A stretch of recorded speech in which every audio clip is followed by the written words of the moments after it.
ये क्या कर रहे हो? अपनी फीस ले रहा हूँ।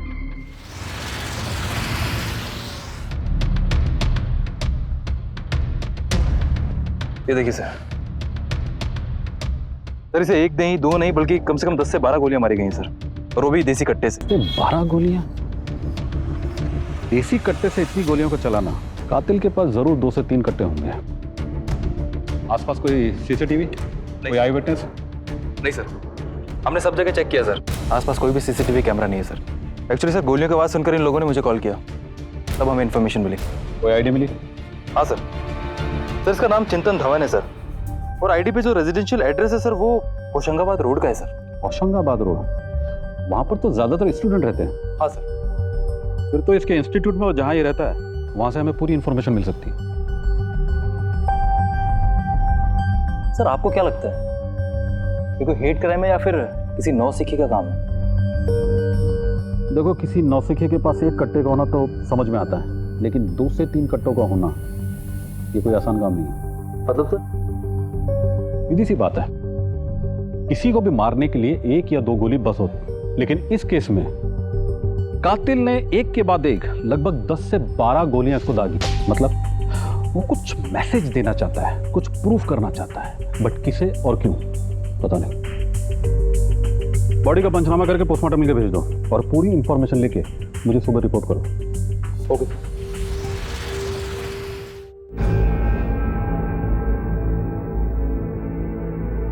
अरे तेरे अबू चले गए क्या? जी अम्मी। तूने सुलेमान को देखा है कहीं? गया होगा वो अपने काम पर। कौन सा काम? हाँ, उसकी तो नौकरी चली गई है, वो भी 15 दिन पहले। घर पे तो बताना दूर, रोज ऐसे नाटक करता है जैसे काम पे जा रहा हो। अरे अम्मी आप फिक्र मत करो, और सुलेमान कोई छोटा बच्चा थोड़ी ना है। देख आ गया वो, अब तू ही बात कर ले, मुझसे तो सीधे मुंह बात नहीं करता वो। अच्छा हुआ तू आ गया, मेरी गठरी बंधाने में मदद करना। तेरी नौकरी चली गई है क्या? देख भाई, तू फिक्र मत कर, सब कुछ ठीक हो जाएगा।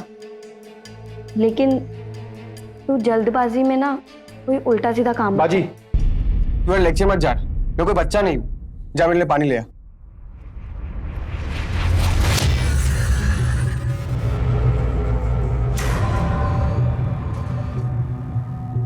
ले ये ले, कस के बांध दिए।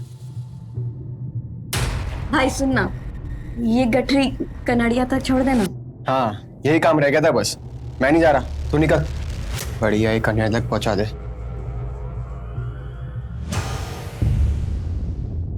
6 महीने हो गए हम एक दूसरे से बात करके, पर ऐसा लगता है जैसे हम एक दूसरे को जन्मों जन्मों से जानते हैं। हाँ लव, मुझे भी ऐसा ही लगता है। चल झूठी। संजीव, मैं झूठ नहीं बोल रही। अब तो तुम पक्का झूठ बोल रही हो, तभी तो हर बार कोई ना कोई बहाना मार के हमारा मिलना टाल देती हो। इतने उतावले क्यों हो रहे हो? हाँ, अब क्या करोगे मिलने के बाद? अपने दिल की बात कहने वाला हूँ तुमसे, एकदम फिल्मी स्टाइल। एक हाथ में रिंग और एक हाथ में फ्लावर्स लेते हुए अपनी नीज पे जाऊंगा और तुमसे पूछूंगा, baby will you marry me? अच्छा अब बताओ कब मिले? बहुत जल्द। Okay bye. अरे सही था तुम, धूप में चलोगे तो कुमला जाओगे। चलो आप बैठो गाड़ी में, मैं तुम्हें छोड़ देता हूँ। अरे नहीं नहीं संगर साहब, शुक्रिया, लेकिन मैं चली जाऊंगी। बस कीजिए, मैंने कहा ना मैं चली जाऊंगी। तुम मेरा इंसल्ट कर रही हो। अल्लाह का शुक्र करे कि अभी तक मैंने आपकी इंसल्ट करी नहीं है, वरना ऐसी इंसल्ट करती कि आप अपना चेहरा शीशे में भी देखने में शर्माते। चलिए जाइए, मुझे बहुत काम है।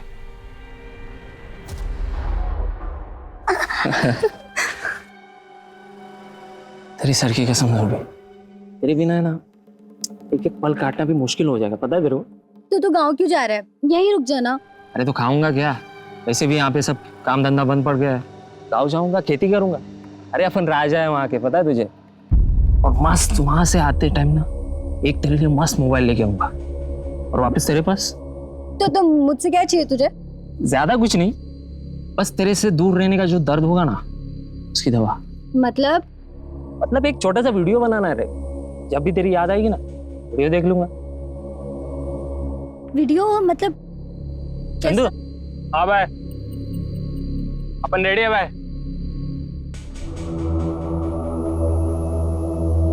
जूबी, हाँ जूबी, तेरी मनोज बहन को अभी आना था क्या? जाओ जाओ निकल। हाँ पा, तू यहाँ क्या कर रही है? उधर अम्मी ने तेरी खोज में पूरा घर सर पर उठा लिया। तू और अम्मी ना दोनों एक जैसे हैं। छोटी छोटी बातों पर फालतू के नाटक करते हैं। अरे पानी भरने आई थी, तेरे बेटे की दावत है ना, उसके लिए। कोई था क्या यहाँ पर? कोई दिख रहा है क्या? आई बड़ी जासूस सईदा। चलो।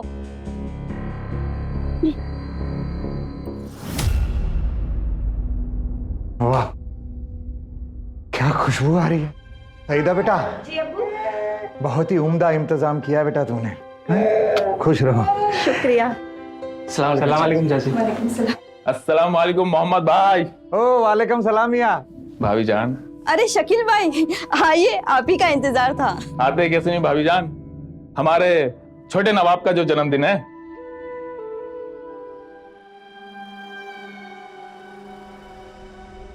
तू यहाँ क्या कर रहा है?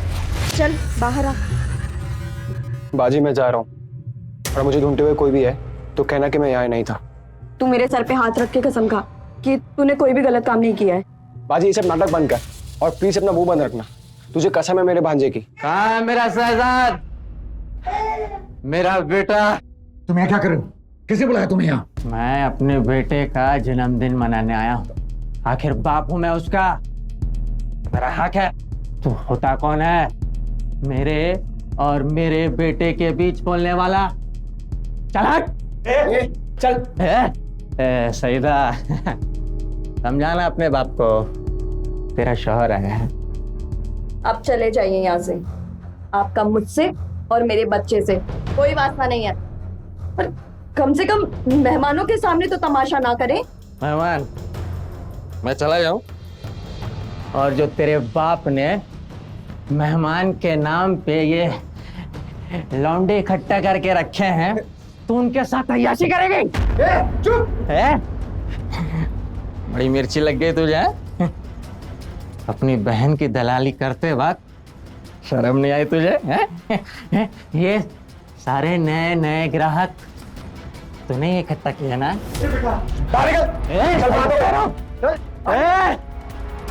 देख लूंगा, तुम सबको देख लूंगा।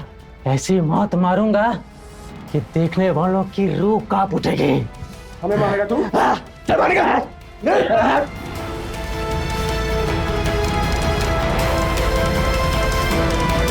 माफ करना, इसका तो हमेशा का नाटक है ये। इसको सबक मिल चुका है।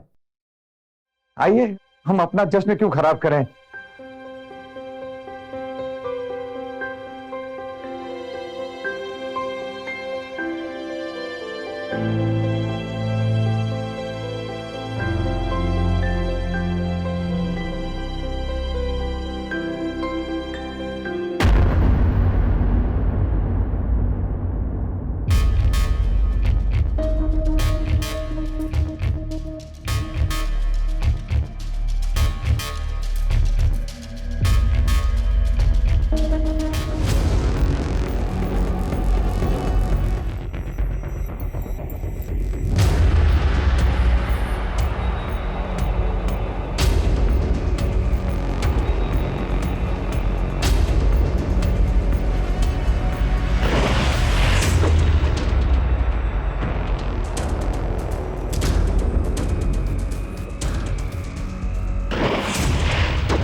Hello police.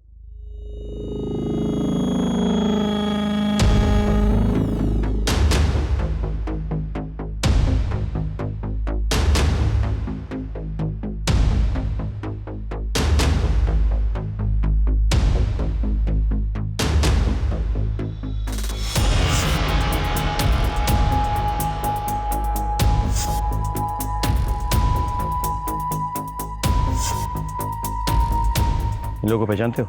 हाँ सर, ये मोहम्मद भाई है, ये उनकी बीवी सलमा है, ये उनकी छोटी बेटी जूबी है, और उनका बेटा सुलेमान है। कहाँ रहते थे ये लोग? सर ये प्रवासी मजदूर थे, ये पास की बस्ती में रहते थे। लॉकडाउन की वजह से इस फैक्ट्री में रहने लगे थे आके, अपनी बस्ती छोड़ के। एक काम करो, जरा पता करो सर।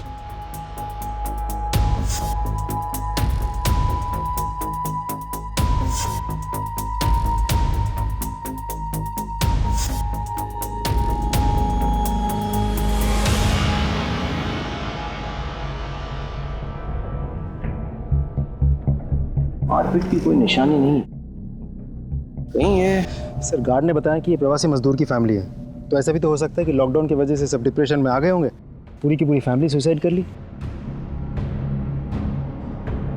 पूरा घर अच्छे से चेक किया सर, लेकिन घर में कोई नहीं मिला। वॉचमैन, तुम तो कह रहे थे कि मोहम्मद की एक और बेटी है सईदा, और उसका कोई बच्चा भी है। बिल्कुल है सर। तो कहाँ है वो तो? पता नहीं सर। एक बात और सर, पूरे घर में खाना बिखरा पड़ा है। ऐसा देख करके लग रहा है कि कल रात कोई दावत हुई थी। एक काम करो, फूड सैंपल्स फॉरेंसिक लैब भेजो और बॉडीज का पंचनामा करा के उसे पोस्टमार्टम के लिए भेजो सर। और उस फैक्ट्री मालिक से कांटेक्ट किया? हाँ सर, कांटेक्ट हो गया, वो आ रहा है। ये आपकी फैक्ट्री है?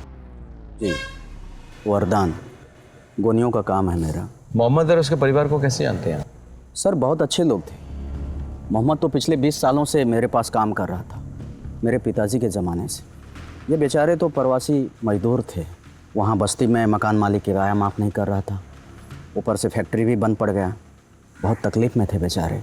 मैं भी कितना करता, मेरा भी धंधा ठप पड़ गया था। इसीलिए मैंने इनके परिवार को यहाँ फैक्ट्री में रहने के लिए बुला लिया। सोचा जब सब कुछ ठीक हो जाएगा तब देखा जाएगा। इनकी हालत इतनी ख़राब हो गई थी कि ये आत्महत्या करने पर मजबूर हो गए थे। आपने इनकी मदद नहीं की? सर मैंने बहुत किया, जितना कर सकता था मैंने किया, लेकिन ये लोग आत्महत्या करने पे मजबूर हो जाएंगे ये कभी नहीं सोचा। इधर और कौन कौन रहता था? अभी फ़िलहाल चंदू और सुरेश ही रहता है। सुना है वो भी गांव जाने वाला है। और हाँ, मेरा इलेक्ट्रिशियन शकील भी यहीं रहता है। चंदू, सुरेश और शकील। साइबर सेल ने चिंतन के मोबाइल और उसके लैपटॉप का सारा डिलीटेड डेटा रिट्रीव कर लिया सर। साइबर सेल के अनुसार चिंतन किसी संजीव नाम के आदमी से बातें करता था सर, और वो भी रेगुलर बेसिस पे। लेकिन सर उनके बीच में सिर्फ बातें ही नहीं बल्कि रोमांटिक बातें होती थी सर। इंटरेस्टिंग। पता करो संजीव कौन और क्या करता है। Okay sir.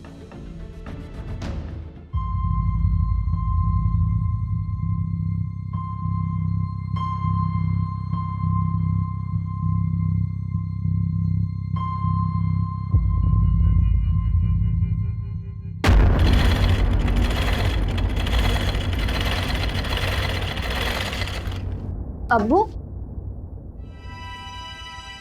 अब्बू आप ठीक तो है ना? लगता है आपका बीपी बढ़ गया। नहीं बेटा, हम ठीक है, हमें कुछ नहीं हुआ। मुझे पता है अब्बू, आप हम सभी को लेकर फिक्रमंद रहते हैं और फिर आपकी तबीयत बिगड़ जाती है। देखो बढ़ गया ना बीपी, मैं अभी दवाई देती हूँ। हे बेटा, तू देखना, हम 20 सालों से यहाँ पर रहकर मेहनत मजदूरी कर रहे हैं। अब ये लॉकडाउन लग गया तो सारे प्रवासी मजदूर अपने वतन लौट रहे हैं। हम तो अपने गांव जा भी नहीं सकते, वहां जाकर करेंगे भी क्या बेटा? अब्बू आप फिक्र नहीं करो, मैं हूं ना, मैं और ज्यादा मेहनत करूंगी, सिलाई और कढ़ाई के और ज्यादा काम लूंगी। हमने इतने बुरे बुरे दिन साथ देखे हैं अब्बू, तो ये लॉकडाउन हमारा क्या बिगाड़ेगा? देखना हम इसे भी पार कर जाएंगे। लोग कहते हैं कि तलाकशुदा बेटी माँ बाप पर बोझ होती है, लानत है उन पर। कि बेटा तू तो मेरा सहारा है बे। सर मोहम्मद और उसकी फैमिली की पोस्टमार्टम रिपोर्ट और घर पे पाए हुए खाने की फॉरेंसिक रिपोर्ट आ गई है। सर खाने में बहुत ज़्यादा मात्रा में नींद की गोलियां मिलाई गई और मोहम्मद का गला भी घोटा गया और सलमा को किसी चीज़ से दम घोट के मारा गया है। मतलब ये सामूहिक आत्महत्या के बदले सामूहिक हत्या का केस बनता जा रहा है। सर पोस्टमार्टम रिपोर्ट के मुताबिक इनकी बॉडी पे खरोच हैं। इसका मतलब ये है कि उन्हें बेहोश करने के लिए पहले नींद की गोलियां खिलाई गई, फिर उन्हें कुएं तक खींच के लेके आया गया और फिर कुएं में धक्के देके गिराया गया। और सर चारों के बॉडी में बहुत ज़्यादा मात्रा में नींद की गोलियां पाई गई। एक फैमिली से 4 बॉडी बरामद होती है। उस फैमिली की बड़ी बेटी अपने बच्चे के साथ गायब है। ये सब तुम्हें डाउटफुल नहीं लगता है? सर ऐसा भी तो हो सकता है कि उसकी जान को खतरा हो। सर ये भी तो हो सकता है घर की बड़ी बेटी ने इन चारों की हत्या की हो, फिर अपने बच्चे के साथ भाग गई हो। Let's not jump to conclusions. पूछताछ करते रहो, रिश्ते नाते यार दोस्त सबसे बात करो। We have to find her. और जो दो लड़के जो पड़ोसी गायब हुए थे, क्या नाम है? Suresh and Chandu sir. एक काम करो, उनकी फोटो निकालो फैक्ट्री के मालिक से, ठीक है? और सईदा का फोन ट्रैकिंग पे डालो। शहर के तमाम मेडिकल स्टोर्स में पता करो पिछले कुछ दिनों में वहां से नींद की गोलियां किन्होंने खरीदी, और सीसीटीवी फुटेज भी चेक करो। हमें ये पता लगाना है कि ये मर्डर्स जो है वो किसकी वजह से हुई है, कौन है ये कारण, मतलब मोहम्मद, सलमा, सुलेमान या फिर जुबी। ए बेटा, मेरी बात तो सुन। चलो क्या है? ले बेटा सुन, आवारागर्दी छोड़ और मेरे साथ फैक्ट्री में चल, हाथ बटा मेरा। देख 4 पैसा घर में आएगा और ये उठपटांग लोगों से दूर रहेगा। मैं आपकी तरह जिंदगी भर मजदूरी करके फटेहाल में नहीं रहूंगा। कोई ऐसा काम धंधा करूंगा जिससे माल भी आवे और अपना ताऊ भी जमे रहे। आप बस खाली गोंगियां उठा दे रहो, मैं गोंगियां भर भर के पैसे कमाऊंगा, समझे? चलो बेटा बात सुन ना। भाई अब्बू ने जीना हराम कर रखा है, अब सच बताओ तो पैसे कमाने ही पड़ेंगे।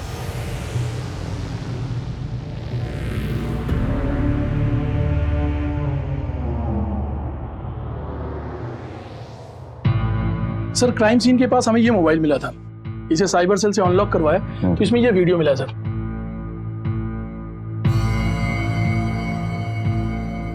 ये तो जुबी है। उसके साथ कौन है? इसका नाम सुरेश है सर। सुरेश? मतलब मोबाइल सुरेश का है? नो सर, सुरेश के दोस्त चंदू का है। ये देख तेरे लिए क्या लाया, देख। हाँ ये वही था वो कल तू निहार रही थी ना मॉल के बाहर खड़े होकर। मुझे पता था ये ड्रेस तुझे पसंद है ना, देख। तू मेरा कितना ख्याल रखता है। तू रुक, मैंने इसको अभी पहन के आई, ठीक है? हाँ जा।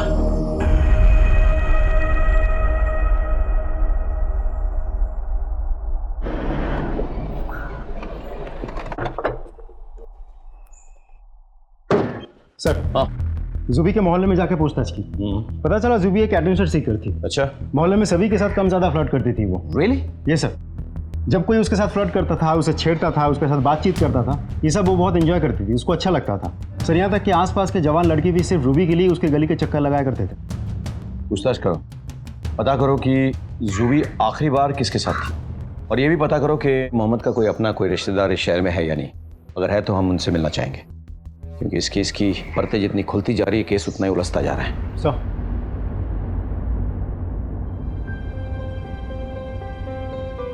हमारे हाथों में जायका कमाल का है।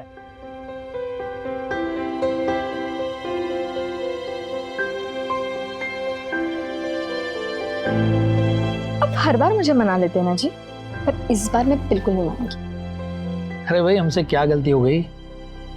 शादी, आपने मुझे कहा था कि आप मुझसे शादी करोगे। तो मैंने मना कब किया? तुम्हारे दोनों बच्चों को भी अपने साथ ले आया, उन्हें अपनी औलाद माना, तुम्हें बेगम का दर्जा दिया, और अब भी तुम्हें लगता है तो चलो कल चलकर रजिस्ट्री करवा लेते हैं। नहीं, मुझे निकाह करना है सहरा बांध के, काजी के सामने, पूरी बिरादरी के सामने, और वो भी अपने गांव में। ठीक है चलो कल ही चलते तुम्हारे गांव, तुम्हारे अम्मी अब्बू से बात कर लेते हैं। बच्चे, उनका क्या होगा? अम्मी हमारा क्या होना है, मैं संभाल लूंगी सब। इतनी अच्छी खबर है, आप दोनों बेफिक्र होकर जाइए। पर रफीक का क्या? वो बेचारा तो। अम्मी रफीक भाई भोले हैं, वो मेरी सारी बातें तो मानते हैं, मैं उनको संभाल लूंगी। आप दोनों बात कर आइए, फिर हम सब साथ चलेंगे आप दोनों का निकाह करवाने।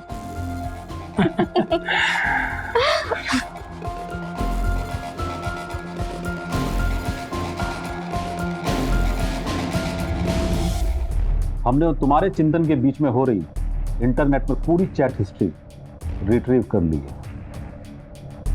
बहुत प्यार मोहब्बत वाली बातें हुआ करती थी तुम दोनों के बीच में। Hey my love, I miss you. Same here. वो बहुत पुरानी बात है, अब हम दोनों के बीच में ऐसा कोई रिश्ता नहीं। वो लड़की मेरा मतलब है वो लड़के ने मुझे बहुत पप्पू बनाया सर।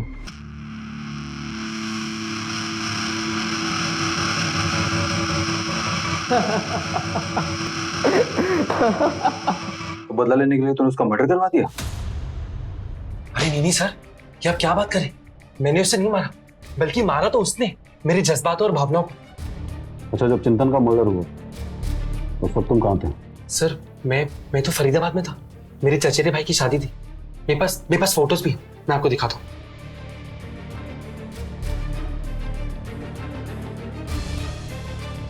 ठीक है, फिलहाल अभी तुम जा सकते हो, लेकिन हमसे बिना परमिशन लिए शहर से बाहर मत जाना।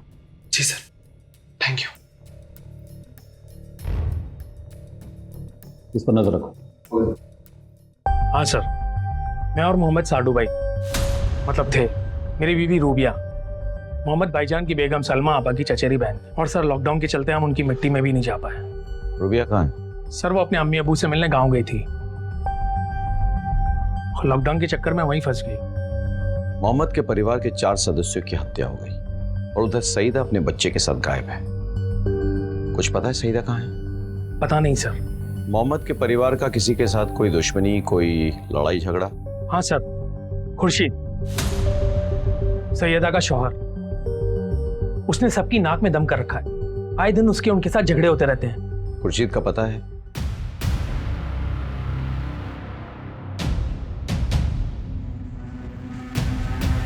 सर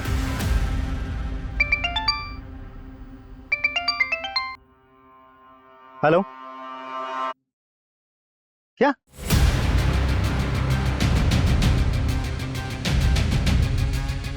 सर, जितनी जल्दी हो सके आप फैक्ट्री के कुएं वाले लोकेशन पे पहुंच जाइए।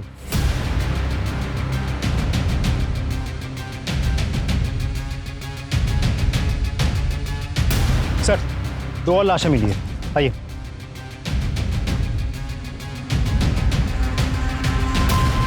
ये देखिए सर, ये चंदू और सुरेश। इसी कुएं से मोहम्मद और उसके पूरे परिवार की लाशें मिली थी। उनका बेरहमी से कत्ल किया गया था और आज ये 2 लाशें। ये कोई कोइंसिडेंस नहीं है, हो ना हो इनका भी मर्डर हुआ है। लेकिन इतने सारे लोगों को कौन और क्यों मार रहा है? एक काम करो, बॉडीज का पंचनामा करके पोस्टमार्टम के लिए भेजो और आसपास पता करो। सर, यहाँ पर जो हादसे हो रहे हैं उसके बारे में कुछ जानते हो? नहीं सर, मुझे तो कुछ नहीं पता। मोहम्मद के परिवार के बारे में कुछ और जानते हो? सर, मोहम्मद की बेटी सईदा और शकील में कोई चक्कर है सर, कहीं ऐसा तो नहीं कि मोहम्मद को अपनी तलाकशुदा बेटी और शकील के रिश्ते पे एतराज हो और इसीलिए शकील ने सईदा के साथ मिलकर पूरे परिवार को खत्म कर दिया हो और सईदा को लेकर भाग गया हो? जूबी और सुरेश का अफेयर चल रहा था। पहले जूबी का मर्डर होता है, फिर सुरेश का। सईदा जो है जूबी की बड़ी बहन थी। कहीं ना कहीं इस वारदात का सईदा के वारदात से आपसी संबंध तो है।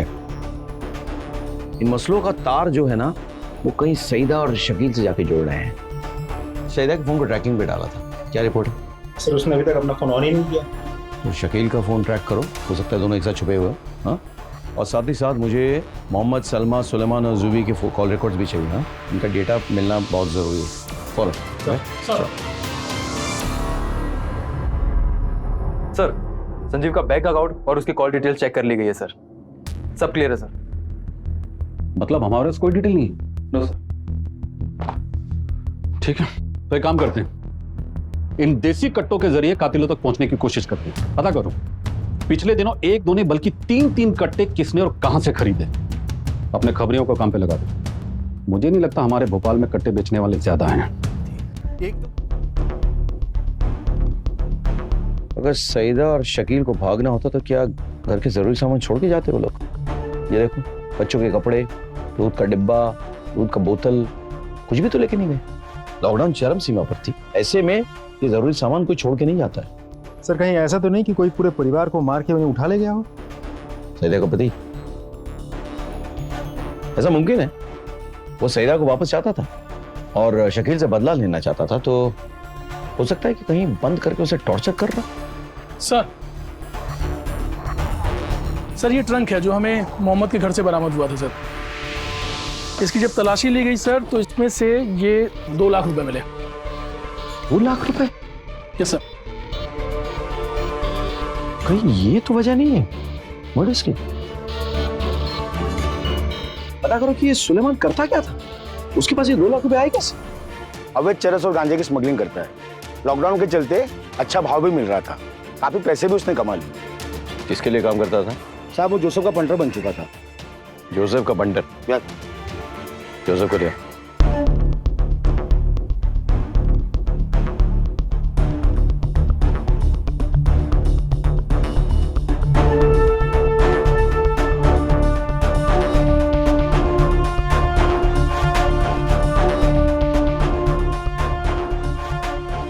सर जोसेफ तो भाग गया।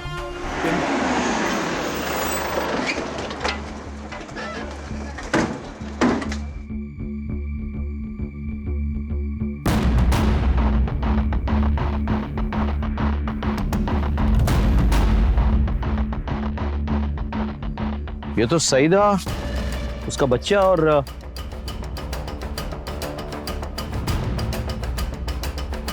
शकील। सर इन सबको मिला के मरने वालों की संख्या 2-3 नहीं, पूरे के पूरे 9 हो गए।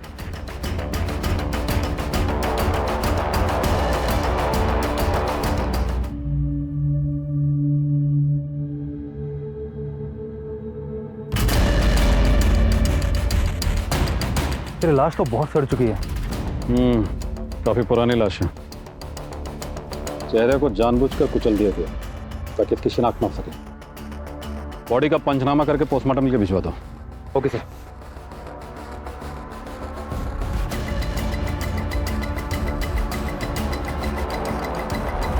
सर सईदा के शौहर खुर्शीद का पता चल गया है सर। वो उज्जैन में छिपा हुआ था, वहां की लोकल पुलिस उसे यहाँ लेकर के आ रही है। साहब मानता हूँ मेरा सईदा और उसके घर वालों के साथ हमेशा झगड़ा हुआ करता था। तो फिर घर बंद करके ताला लगा के तुम उज्जैन में क्यों छुपे हुए थे? साहब वो सबके सब मर गए ना, तो मुझे लगा आप लोगों का शक मुझ पर ही आएगा, इसलिए जब तक मामला ठंडा नहीं हो जाता मैंने अपने आप को छुपा लिया था। सर हाईवे किनारे मिली लाश की पोस्टमार्टम रिपोर्ट आ गई है सर। उसकी हत्या गला काट कर की गई है सर, और ऐसा लगता है कि सर उसके गले के जो बर्थ मार्क है उनको मिटाने की कोशिश की गई है सर। ये देखिए sir. Body Indore Bhopal highway पे मिली है। एक काम करो, इसकी फोटो इंदौर के रास्ते में पड़ने वाले सभी पुलिस स्टेशन में भेजो और पता करो क्या कोई इसकी शिनाख्त कर सकता है। Okay sir. सर भोपाल के एक पुलिस स्टेशन से सर ये फोटो आई है। इंदौर भोपाल हाईवे पर एक सड़ी हुई लाश मिली। हेलो,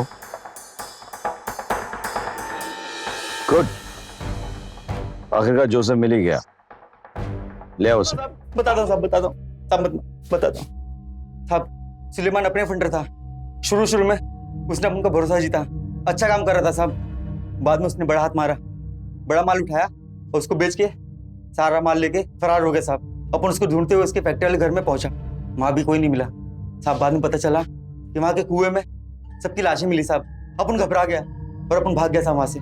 अच्छा, तो तूने ही सुलेमान को मार डाला? हाँ, और उसके परिवार वाले उसके खिलाफ कंप्लेंट ना लिखवाए तो तूने उनको भी मार डाला? नहीं साहब, अपन को सुलेमान को मारना ही होता ना साहब, तो उसके हाथ पैर तोड़ता, ना कि उसको नींद की गोली देके मारता साहब। सप्लाई कौन करता था? ऐसा मैंने कुछ नहीं किया सर।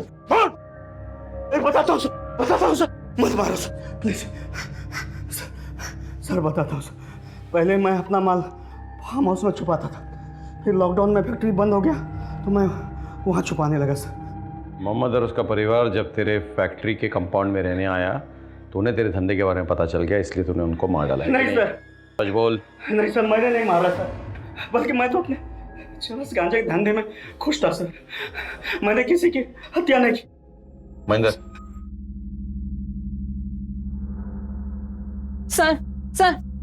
सर मैं अजय सिंगर की वाइफ हूँ। आपने उन्हें क्यों अरेस्ट किया है सर? इनकी इन्वेस्टिगेशन चल रही है। सर आप शरीफ लोगों को परेशान कर रहे हैं। मैडम, लगता है आप अपने हस्बैंड को जानती ही नहीं। इसका धंधा करता है आपका हस्बैंड, खुद अपने मुंह से कबूला है। नहीं सर, आपको गलतफहमी हुई होगी, वो ऐसा नहीं कर सकते सर। प्लीज उन्हें छोड़ दीजिए सर, प्लीज। सॉरी, मामला इतना संगीन है कि उन्हें तो बेल भी नहीं मिलेगी, इसलिए आप बेकार की कोशिश ना करें। सर मैडम प्लीज आइए, आप आइए।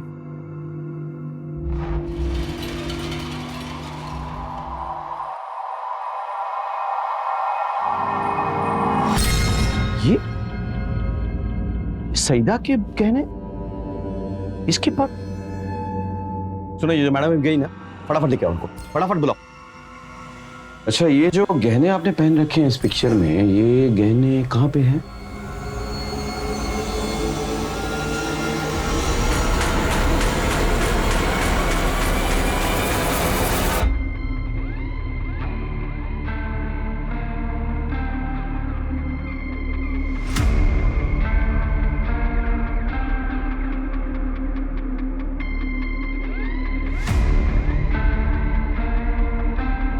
ये क्या कर रहे हो?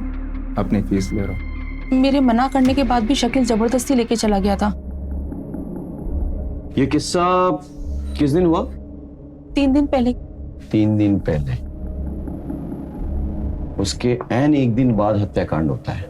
मतलब शकील ने सईदा को ये गहने दिए, सईदा ने अब गहने पहने और उसके बाद उन सबको मार डाला गया। क्यों? तुझे पता चल गया था ना कि शकील सईदा के साथ साथ तेरी बीवी के साथ भी चोंच लड़ा रहा है। यही नहीं, उसने तेरी बीवी के गहने भी चुरा लिए थे। इसी गुस्से में तूने शकील को और बाकी लोगों को मार डाला। ये सब मैं पहली बार सुन रहा हूं और मैंने किसी का खून नहीं किया है। मंदर, जरा इन्हें ले जाओ अपने साथ और खातिरदारी करो। जब तक सच ना उगले रुकना नहीं। चलो ले जाओ। सर चलो सर आपको सर, कोई गलती आप भी चलिए। सर मेरी बात तो प्लीज मैडम चलिए।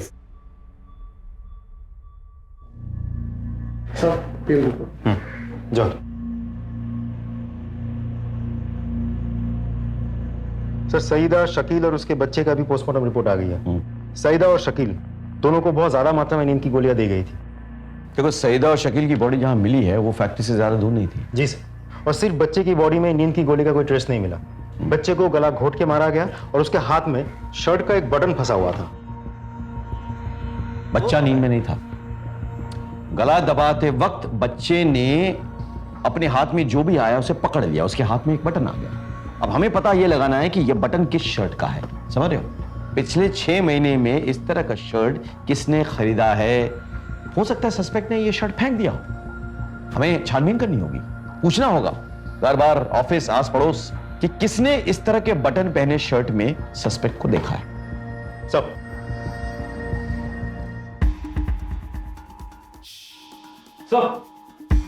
कट्टे बेचने वाला मिल गया था। पिछले कुछ दिनों में तुमसे किसी ने 3 कट्टे खरीदे? हाँ साहब, पर नाम याद नहीं। वापस। शक्ल तो याद होगी ना? हाँ साहब। स्केच बनवाने में हमारी मदद करोगे? जी साहब। सर, हमने बहुत कोशिश की लेकिन उस शर्ट के बटन के बारे में कुछ पता नहीं चला। इन्वेस्टिगेशन जारी रखो, हमें पता तो करना पड़ेगा। अरे पूरा का पूरा परिवार उनके पड़ोसियों को मार डाला। सारे पैंतरे हमने अपना लिए लेकिन अभी तक पता नहीं चला कि कातिल कौन है। क्या वजह हो सकती है? कौन किसके लिए? ये मोहम्मद है, सुलेमान, जूबी, सुरेश, चंदू या फिर सादिया और शकील? जो कोई भी हो, वो इन लोगों को इतनी अच्छी तरह से जानता था कि इनके खाने में नींद की गोलियां वो मिला सकता था। सर, हमने सबका बैकग्राउंड बहुत डिटेल में चेक किया लेकिन ऐसा कोई भी क्लू नहीं मिला जो हमें कातिल तक पहुंचा सके। कहीं इसकी वजह सलमा तो नहीं है? तुम एक काम करो, जहां ये लोग पहले रहते थे ना वहां पता करो।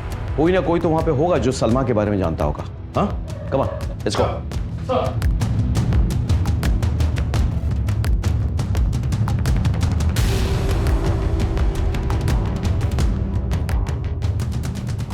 सर, सलमा भाभी बहुत नेक औरत थी और सबकी मदद भी करती थी। और हाँ सर, सलमा पिछले 1 महीने से बार बार अपने मायके फोन किया करती थी और घंटों बातें किया करती थी। सर, वैसे तो सब ठीक था पर उनके व्यवहार में काफी बदलाव आ गया था।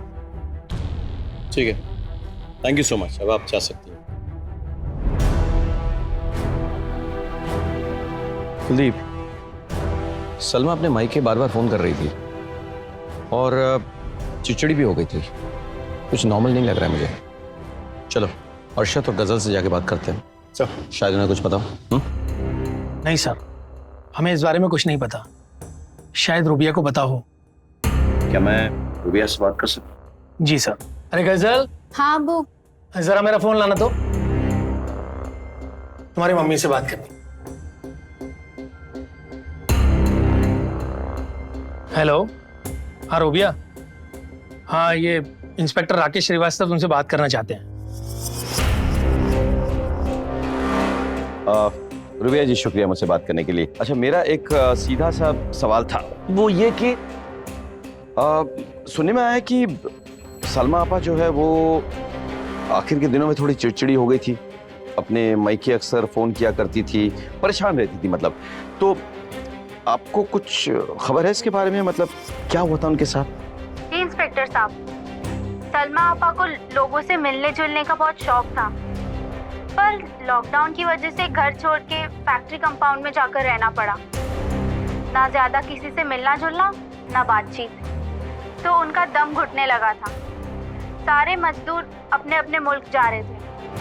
सलमा आपा भी अपने मायके जाना चाहती थी, पर उनके शौहर मना कर रहे थे। इसकी वजह से वो थोड़ी चिड़चिड़ी सी हो गई थी। थैंक यू, शुक्रिया।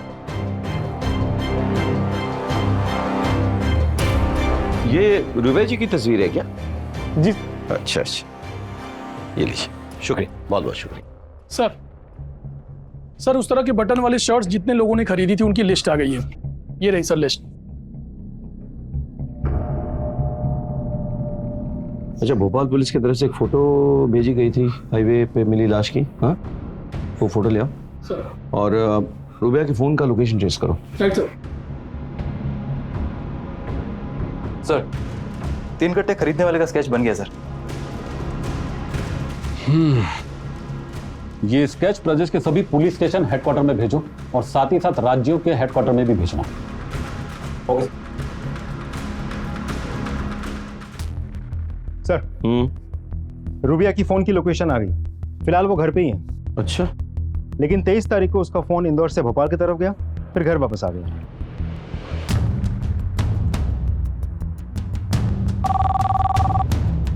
हेलो, मैं कुंज विहार पुलिस स्टेशन से पीआई बोल रहा हूँ। जैन सर। अच्छा, आपका वो भेजा हुआ स्केच तो हमें मिला, साथ ही साथ वो लाश की फोटोग्राफ भी। एक बात पता करनी थी कि लाश के पोस्टमार्टम के मुताबिक आपको क्या लगता है, अंदाजे से मर्डर किस दिन हुआ होगा? जी 23 तारीख के आसपास। ओके, सर मेडिकल स्टोर से सर इतनी ज्यादा क्वांटिटी में किसी ने नींद की गोलियां नहीं खरीदी थी। जिसने ये दवाइयां खरीदी, ये रही सर उसकी फोटो।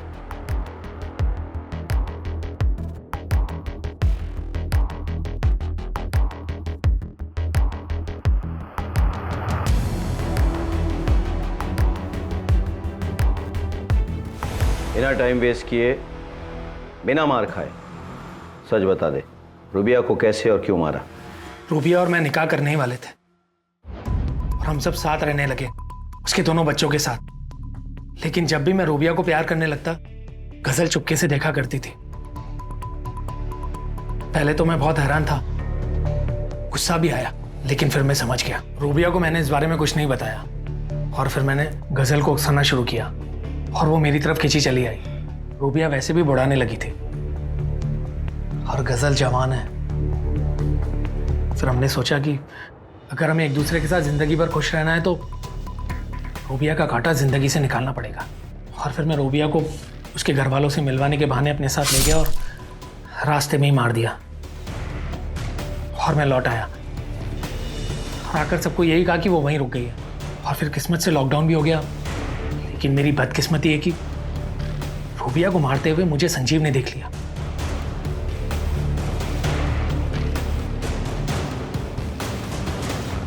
और वो मुझे ब्लैकमेल करने लगा।